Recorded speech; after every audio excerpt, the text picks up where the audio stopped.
Hello students, आज की video में हम फैक्टराइज कर रहे हैं। फैक्टराइजेशन जब हम करते हैं तो हमारे पास डिफरेंट तरीके के फैक्टर्स होते हैं।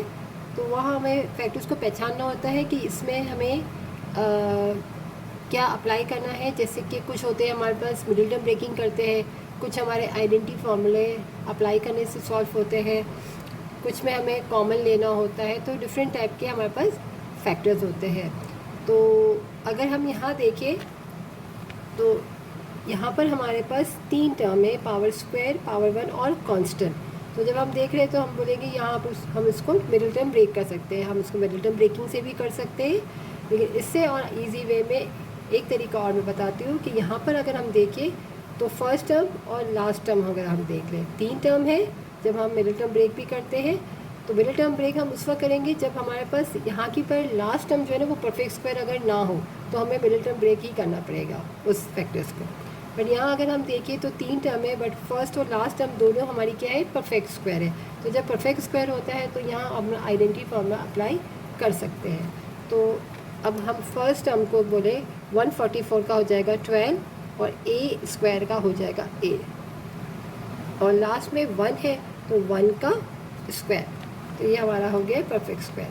तो अगर यहाँ पे प्लस की साइन है तो हम बोलेंगे प्लस 2a और b। यहाँ हम क्या कर रहे हैं, फॉर्मूला अप्लाई कर रहे हैं अपना आइडेंटिटी। कौन सा वाला, a plus b whole square equal होता है a square plus 2ab plus का b स्क्वायर।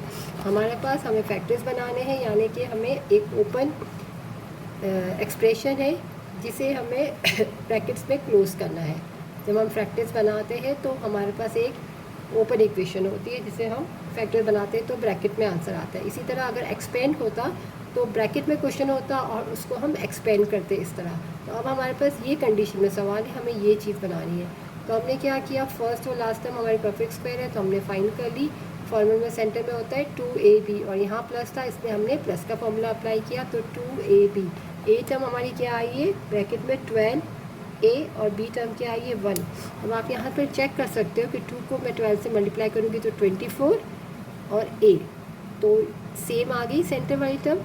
इसका मतलब हमने जो यहाँ पर अप्लाई किया है आइडेंटिटी फार्मूला वो हमारा सही अप्लाई हुआ है। तो हमारी ये चीज़ यहाँ पर बन गई है। अब हमें ये चीज़ बनानी है, यानी कि इसको क्लोज करना है। तो ए हमारे पास क्या है, ये टर्म है 12a प्लस बी क्या है हमारे पास 1 का होल स्क्वायर आंसर।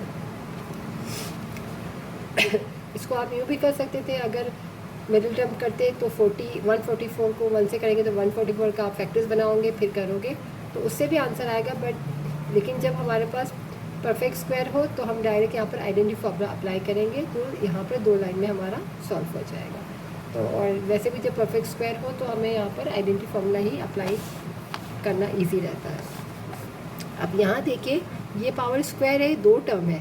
जैसे यहाँ पर हमारे पास यह 8 टर्म थी तो यहाँ हमारे पास स्क्वायर में यहाँ पर ब्रैकेट के अंदर 2 टर्म है तो इसको हम यहाँ ओपन नहीं करेंगे, ये ऑलरेडी हमारा परफेक्ट स्क्वायर बना हुआ है। और यहाँ पर है 49z स्क्वायर तो इसका हम परफेक्ट स्क्वायर फाइंड कर लेते हैं। यहाँ पर क्या करेंगे, x प्लस वाई का होल स्क्वायर, इसको हम यूँ रहने देंगे।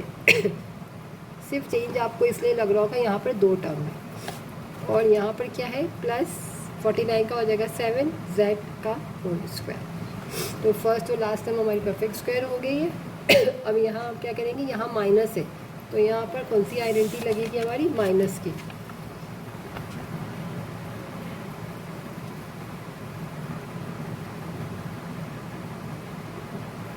राइट,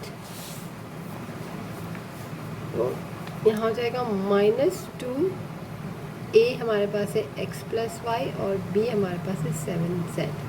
अब आप चेक करो 2 7 14z और x प्लस वाई, तो सेंटर वाली टर्म भी आ गई। अब हम उसको क्या करेंगे, क्लोज कर देंगे यहाँ पर।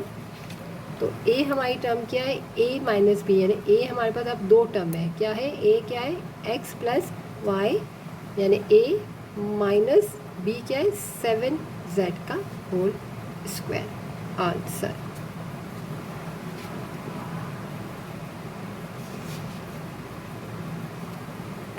ये हमारी ए टर्म है a माइनस बी का होल स्क्वायर।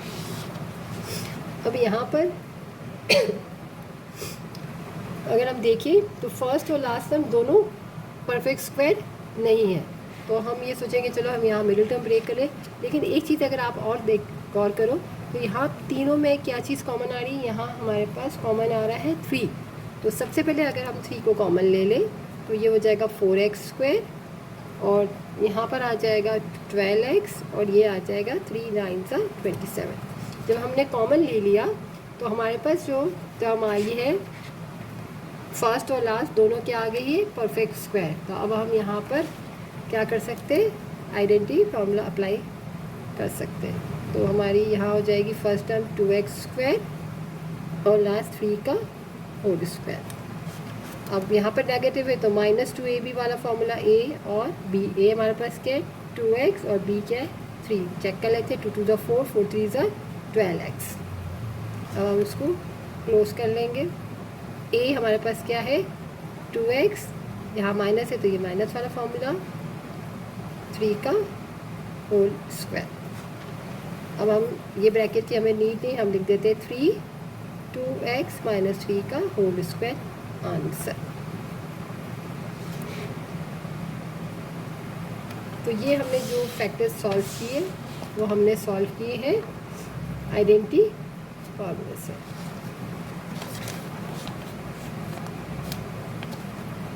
यहाँ हमने प्लस वाली आइडेंटिटी अप्लाई की, यहाँ हमने माइनस वाली, और ए टर्म जो हमारी थी वो 2 टर्म्स थी x प्लस y, ये पूरा हमारा a था।